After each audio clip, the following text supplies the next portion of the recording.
بسم اللہ الرحمن الرحیم۔ السلام علیکم۔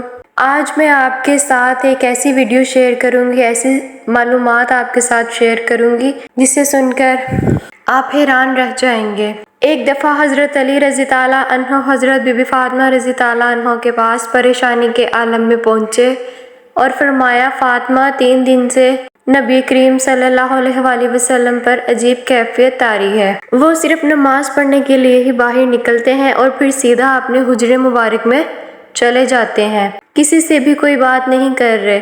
آپ ان کی لاڈلی بیٹی ہے، ان سے جا کر بات کریں اور پوچھیں آخر کیا بات ہے، کیا ماجرا ہے۔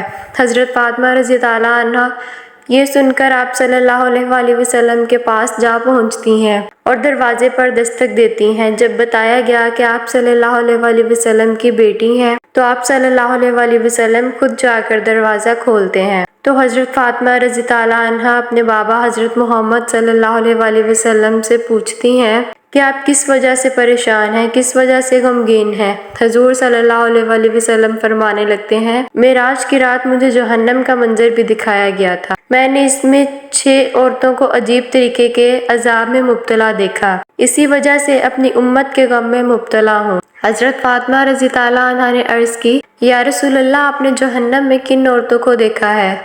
تو آپ صلی اللہ علیہ وآلہ وسلم فرمانے لگے، میں نے ایک عورت کو دیکھا جس کو اس کی زبان کے ذریعے جہنم میں لٹکایا گیا تھا، کیونکہ وہ عورت دوسروں کی غیبت کرتی رہتی تھی، لوگوں کو گالیاں نکالتی تھی۔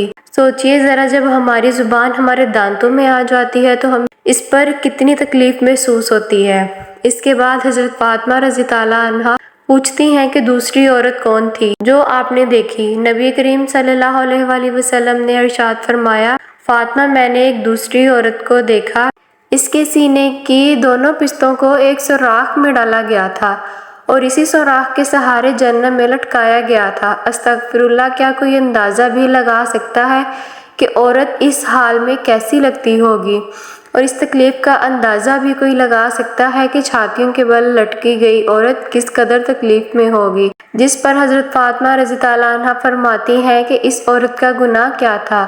تو حضور صلی اللہ علیہ وآلہ وسلم فرمانے لگتے ہیں، وہ ایک ایسی عورت تھی جو خود پر غیر مردوں کو قابو دے دیتی تھی اور زنا کرتی تھی اور اپنا سینہ لوگوں سے نہیں چھپاتی تھی۔ پھر حضور صلی اللہ علیہ وآلہ وسلم نے تیسری عورت کے بارے میں بتایا جو جہنم کے عذاب میں مبتلا تھی۔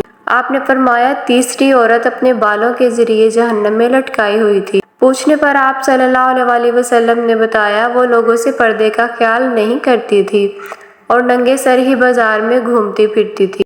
آپ ذرا اندازہ لگائیں کہ اگر سر کا بال بچہ بھی کھینچ دے تو کس قدر تکلیف ہوتی ہے اور کتنا غصہ آتا ہے، اس نے بال کھینچا ہے، اور اگر بالوں کے ذریعے ہی لٹکایا جائے تو کیا حال ہوگا۔ اللہ اکبر، استغفر اللہ۔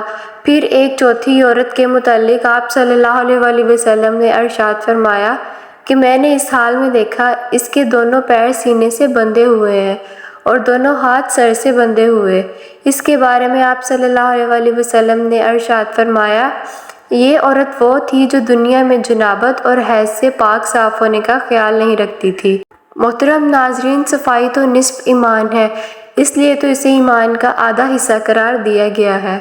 پھر حضور صلی اللہ علیہ وآلہ وسلم نے فرمایا، 5ویں عورت وہ تھی جس کا چہرہ خنزیر کا بنا ہوا تھا اور اس عورت کا باقی جسم کا حصہ جانور کا بنا ہوا تھا۔ یہ جانور نما عورت تھی جو کہ جھوٹ، چغل خوری اور غیبت سے کام لیتی تھی۔ پھر نبی کریم صلی اللہ علیہ وآلہ وسلم نے ارشاد فرمایا، 6ٹھی عورت کو جہنم میں دیکھا کہ اس کی شکل کتے جیسی تھی اور وہ عورت ایسے ہی آوازیں نکالتی تھی جیسے کوئی کتا بھونک رہا ہو، آگ اس کے منہ سے داخل ہوتی تھی۔